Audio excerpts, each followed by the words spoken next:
अब झुट बोलेको त्यस्तो केही छैन गाइज। हेर्नु सक्नुहुन्छ मतलब अहिले जापानको येन हेर्नु सक्नुहुन्छ कति घटेर कहाँ छ होइन। के गर्नु गाह्रो छ गाइज जिन्दगी। न मनी लान सकिन्छ न गरी खान सकिन्छ भन्ने जस्तो भएको छ लाग्छ होइन। आफू एक्लै रुममा बस्दाखेरि लाग्छ ओहो काहीँ नभएको पीडा मलाई नै परेछ कि क्या हो, तर हुँदैन रहेछ गाइज। सबैलाई त्यस्तै हुने, सबैजना एउटै हुने रहेछ। काम पाइँदैन। फर्स्ट अफ अल त ल्याङ्ग्वेज बेरियर छ होइन। उसले चिनेको छ आफ्नो कोही छ भने चाहिँ उसले काम पायो होइन। जोसँग पैसा छ उसलाई सबैले घुम्न बोलाउने खान बोलाउने गर्छ, जोसँग छैन ऊ बिचरा के गरेर बस्छ होइन भनेर अब उनीहरूले चाहिँ अनि सुसाइड गर्छ होइन। तर हामीले भनिन्छ सुसाइड गर्न राम्रो होइन, यो सल्युसन होइन भनिन्छ होइन। तर जसलाई पर्छ नि गाइज उसैलाई थाहा हुन्छ क्या।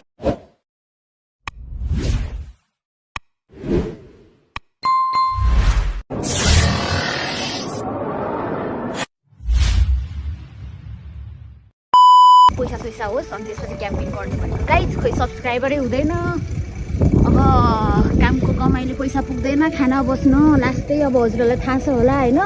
अहिले जापानको मूल्य लास्टै घटिरहेछ गाइज। अब यतैतिर अब के भन्छ त्यो सुकुम्बासी भएर बस्नु पर्ला जस्तो अवस्था सिचुएसन त्यस्तै क्रिएट भएको छ गाइज।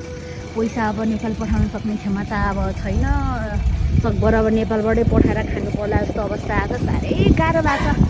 दुईवटा ढुङ्गाको बिचको तरुल हामी त नेपाली हो, यहाँ पनि दुईवटा ढुङ्गाको बिचकै तरुल भइरहेको छ गाइज। के गर्ने गाह्रो छ हामी नेपालीहरूलाई।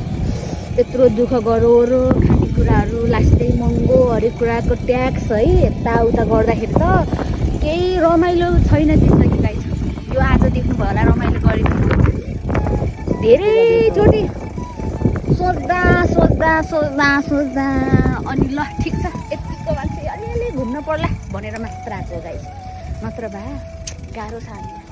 लास्टै यति दुःख गरेपछि त हल्का रमाइलो गरौँ भनेर मात्र हो गाइज। तर अलिक भ्यू पनि देखिहाल्छ हल्का, यतिखेर राम्रो पनि आएछ। पुरा दुःखको हुँदाहुँदै फेरि भ्यूहरू पनि नजिक नजिक राम्रो राम्रो आइहाल्छ क्या, देखाउनु परिहाल्छ होइन।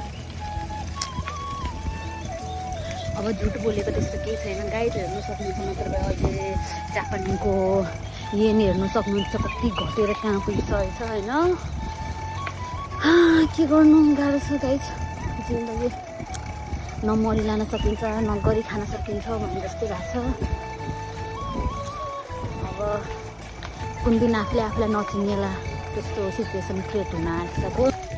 नेपाली नेपाली भेट भयो त्यही कुरा मात्र हुन्छ गाइज। के गर्नु यहाँको पैसाले त सबै खाने बस्न मात्र हुन्छ भन्छ जसको देख्दा पनि गाइज।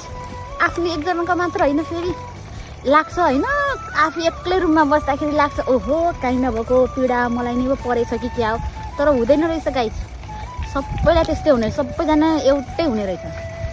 त्यही भएर हिम्मत चाहिँ हार्नु हुँदैन कहिले पनि। अब धेरै जापानमा चाहिँ अहिले धेरै न्युजहरू सुनिन्छ टिकटकमा चाहिँ होइन। सुसाइड गर्ने, डिप्रेसन एन्जाइटी हुने कारणहरू नै यस्तै हो कि गाइज। कति पैसाहरू यताउता गरेर आएको हुन्छन् है बिचरा। अनि भरे भनेको काम पाइँदैन। फर्स्ट अफ अल त ल्याङ्ग्वेज बेरियर छ होइन। ल्याङ्ग्वेज अब सिक्न गाह्रो हुन्छ अनि हिम्मत त्यस्तै हुन्छ क्या। अब कसले चिनेको छ आफ्नो कोही छ भने चाहिँ उसले काम पायो होइन।